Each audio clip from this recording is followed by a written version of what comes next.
What's going on, guys? Welcome back to RC Everyday. So I spent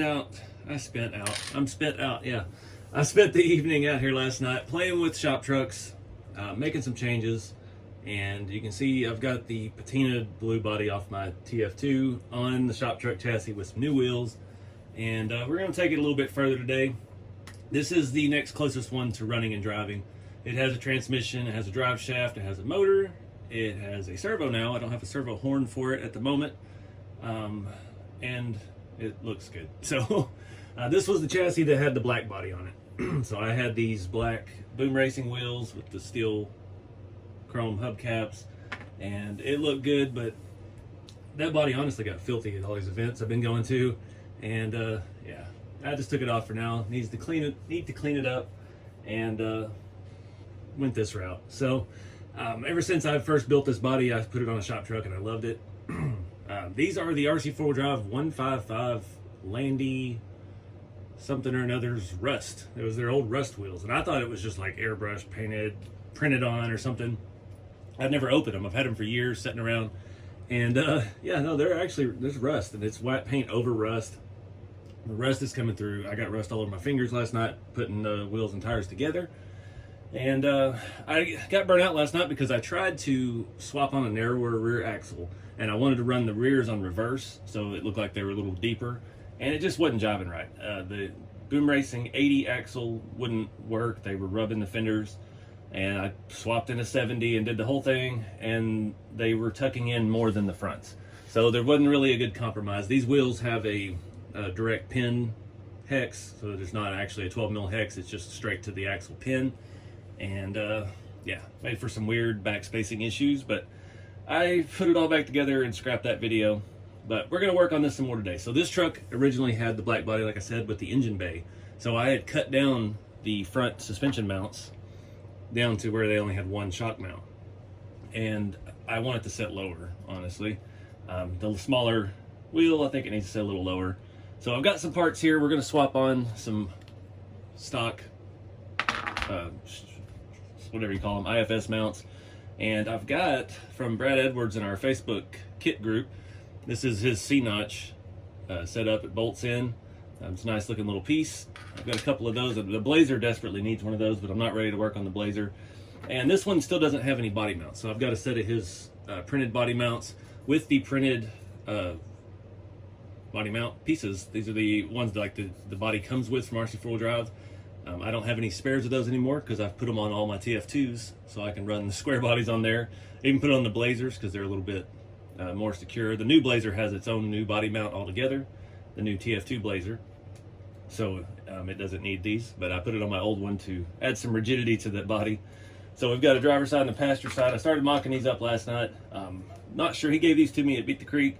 They might be some of the defective prints, so I'm not sure. I'm trying to remember. I gotta look at my other truck and see which way those mount, because these will tangle your brain a little bit when you start trying to do this. So we're gonna do that, get the body on there a little bit better, because right now it just uses spacers and rods and M3 stuff, and it allows it to flex a little bit more on here. When you pick it up, the chassis kind of comes away, so this definitely adds some rigidity to it. And look at maybe doing a step notch. Don't know that it really needs it. And gonna look at the wheelbase a little bit too. So that's one thing. Sorry, Bob. Move your controller here. Bob's laying down. We can see the tire sets a little far forward in the wheel well. Now when we compress it, it moves back. So that's something you gotta take into consideration with this. So once we get the body mounted up, there's still room to play. We've got holes all up and down the back of this chassis. So if the need be, we can move the entire rear suspension back one hole on the chassis. And same goes for the front as well. The way our control arm mounts go, control arm mounts on here, and there's spacers. And right now I think we have a 2 in the front and a 1 in the back, so we can shift everything back and forth a little bit with that, as well as we can move this whole thing up and down the chassis. Right now the front is sitting pretty good. Typically on these trucks, the way the caster works, the control arms are mounted at a slight angle, so when you do lower them, you see it, especially on like 90s S10s, every time I've seen one of those bagged, the tire is back in the wheel well a little bit. As it airs up, it moves forward. That's just the built-in caster into the engineering of the suspension. So, enough rambling. I'm gonna put on some music and start playing with this thing. I've got to unload all the hay out of the back. I don't know why. I'm feeling this little wheel combo, and I was playing with too the hubcaps from Long Tall Texan RC. They look pretty good on there. It kind of takes away from the wheel, and you're really not going to see a white wheel with a silver hubcap. That's kind of one thing I actually had some comments about on the TF2 chassis, having those on there, but I didn't have a way to paint them white where they look right, and you don't really see a white hubcap on a white wheel either, so I couldn't find the right balance at the time.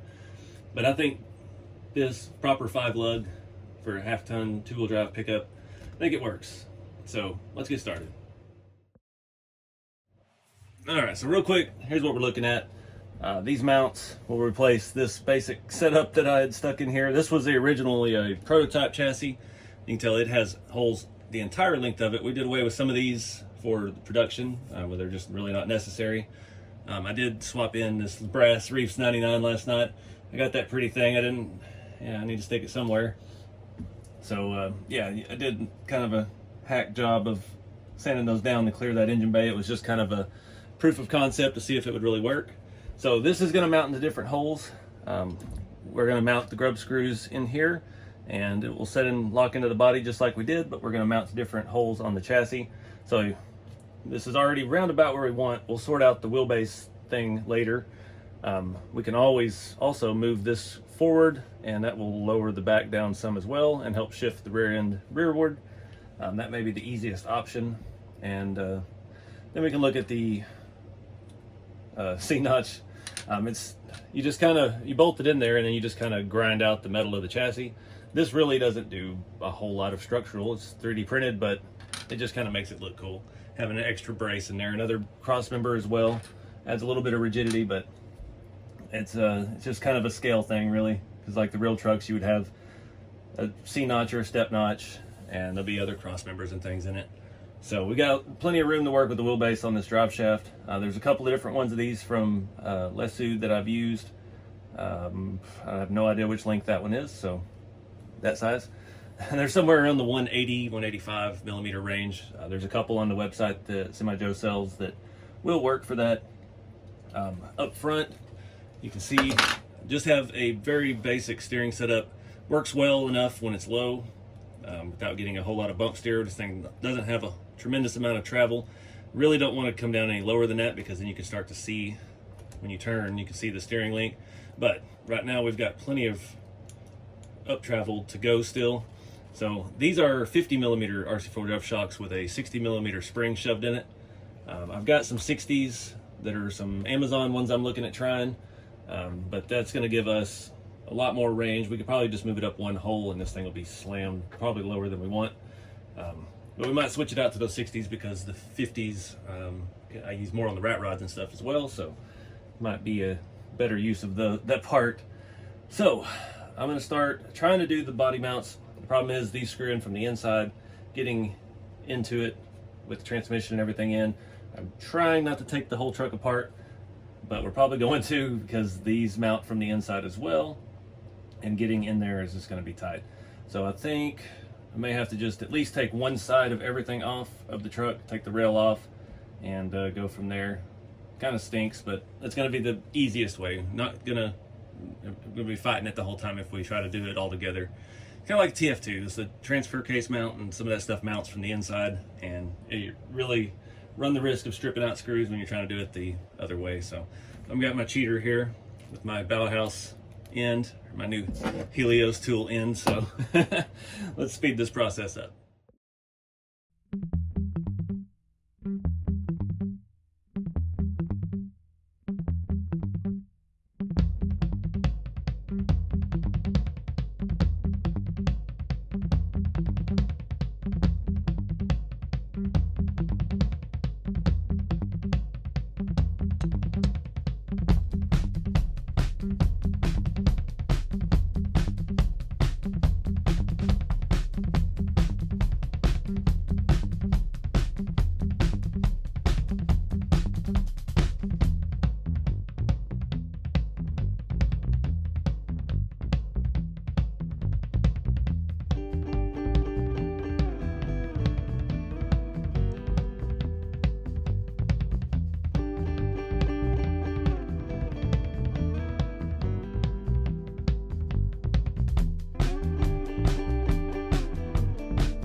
All right, so I burned my arm on a hot chassis trying to grind that out.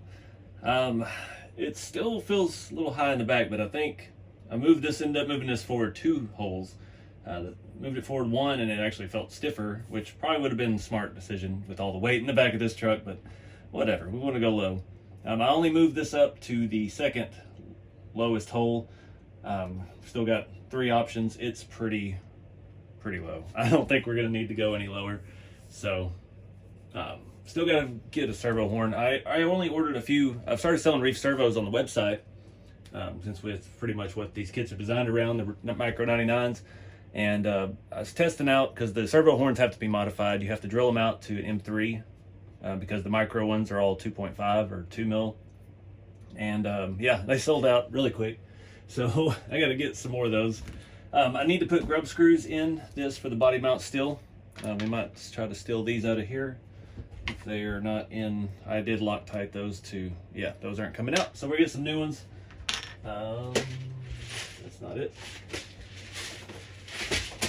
Grab some of these. You don't need anything super long. These 10 millimeters probably work just fine. And we'll just run those in, leave enough sticking out. The good thing about this kind of body mount, you can see where this hole is level with the hole in the frame. So our new holes are lower, so that's actually going to lower the body on the chassis about as much as you can. There's not a whole lot of extra space.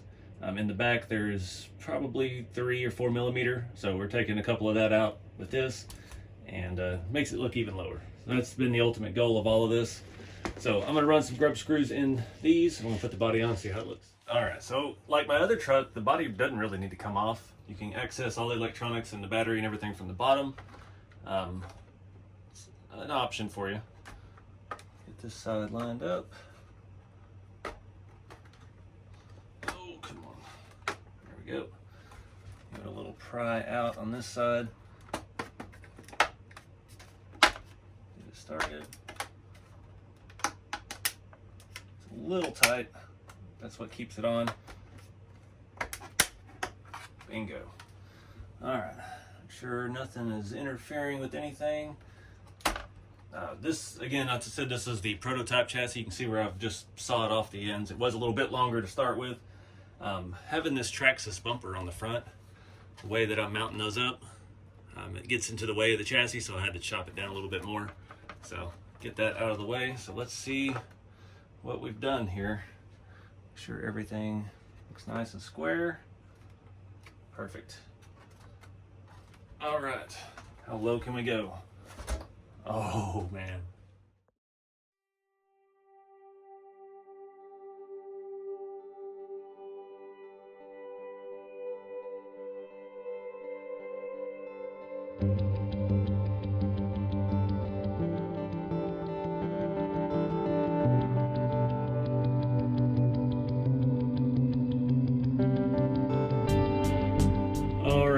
I tried to remove the 4-wheel drive shifter. I think this is going to stay here. It is glued in super good. I did such a good job gluing that. I was prying on it with some pliers through the window, and the entire interior was shifting back and forth. So we're going to wait and do that another time when we have this back apart. Maybe when we got to do electronics, but this thing is killer. So this is about as low as you can go. We've got the notch in the back. So now we still have about a 1/4 inch of travel.